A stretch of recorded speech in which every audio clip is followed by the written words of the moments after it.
let's talk about how I am getting by while I am grieving. If you are new around here, hi, my name is Haley. I am a... Hey baby, God. We have somebody who wanted to join us. But if you are new around here, hi, my name is Haley. I am a theater and music teacher and performer. I think another one's wanting to join. Welcome to my little cozy corner of the internet where we find all of the ways to make life magical even when it doesn't feel particularly magical. I do have to get ready, sweetheart. I love you. I'm so sorry. For those of you who have not seen the post from a few weeks ago, one of my fur babies, one of my dogs, passed away a little over a month ago now. And when he passed, it was very, very suddenly. And I'm not gonna lie to you, the masking the last about like 5 weeks, it has been at an all-time high. I am very grateful for several things though. The first thing that I am grateful for is I had 2 weeks off in between my production of Hadestown and Finding Nemo. And during that 2 weeks, I maybe left the apartment maybe 3 times. So during that 2-week period, I got to spend a really beautiful amount of quality time with my dogs. The second thing that I'm very grateful for is when this happened, I was in a show that was lighthearted and I needed to then therefore show up a lot more lighthearted. Being in a show at the time was a lifesaver because so many people were relying on me to show up and be a light for these younger kids. I believe the age range was 9 to 12. So I did what I could to be a light. The third thing that I'm super grateful for was my team from Nemo, and then also subsequently my team from Hadestown because we're all interconnected. I've had really not so wonderful things happen while I've been in shows in the past, but nothing quite compares to the specific team that I'm working with over the last few months. I'm super lucky. Not only the team, but with Finding Nemo, some of our teens, they come in and volunteer and get volunteer hours for graduation. Everybody just had so much grace for me, and it was wonderful. I stayed home the day after, and when I came back Friday, the teens had gotten all of the little kids to make a huge card for me that was probably about half the size of me, and everybody signed it. And it was just, I'm just very lucky. I'm very lucky to have such wonderful people in my life. And the fourth thing that I'm very grateful for is my little chosen family. I just have really wonderful friends, and also obviously special shout out to James for loving these dogs with all of his damn heart. I did say this in the post, letting everybody know what had happened, but it really does feel it feels like a part of me is missing. I very much feel incomplete in this apartment. Man, this apartment feels humongous.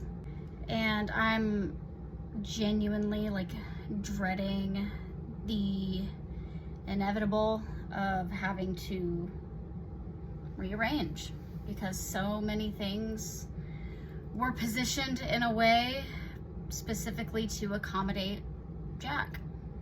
I said something to James the night that Jack passed that I didn't realize the significance of in the moment, but I really realize it now.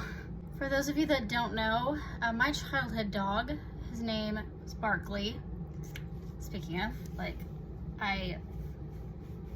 that was my soul dog, man. He He was my baby. My first memory in life was getting him.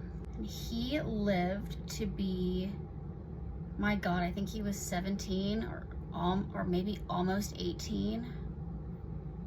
He was an old man. Barkley lived long enough for me to get out and get safe away from my childhood home. He passed maybe about 3 weeks after I moved out. I think that Barkley's sole contract was just that. I think it was to get me safe and out of the house where my parents lived. Barkley like very much kept me alive while I was growing up, like very much so. And I was thinking about that a little bit that day when Jack was no longer with us. I said something to James along the lines of, what do you do when one of your reasons for living isn't around or alive anymore? And he responded with something that was very insightful. He said, you live for the others. And it really, really got me thinking.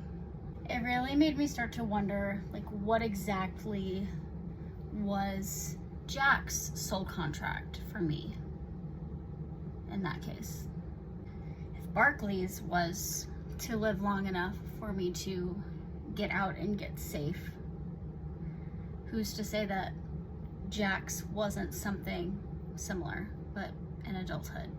It's made me wonder, like, was Jack's sole contract to see me through some of the hardest years of my life?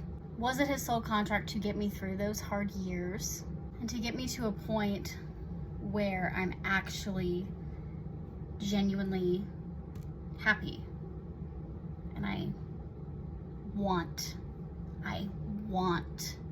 to live? It's just, he saw me through it. He saw me through all of that. So it's made me wonder a lot lately what his like bigger purpose was in my life, other than just being my baby, being my little protector. Because that really is what Jack was. He was my protector. I got Jack when he was a few months old in 2015, in December of 2015. He was a few months shy of reaching 10. He would have been 10 probably in September. So probably like nowish, because he was a couple months old when I got him. But like I said, he was my protector. He was my baby. He was always keeping me safe. That was his top priority. And while it was always his priority, sometimes it was he was keeping me safe even when it was too much. Which we love him for. We will always love him for. But yeah, literally, I will miss him. I will miss him for the rest of my life. There will not be a day that goes by where I don't think about his cuddles, where I don't think about singing with him, because my one non-beagle mixed dog was the one who would howl, which is hysterical. But I really am taking everything day by day, and even sometimes minute by minute. It's been hard, and it really has been a lot. But something that I did say in my other post, I know that I am hugging Copper and Ollie even harder now. So yeah, really is just a minute by minute type situation.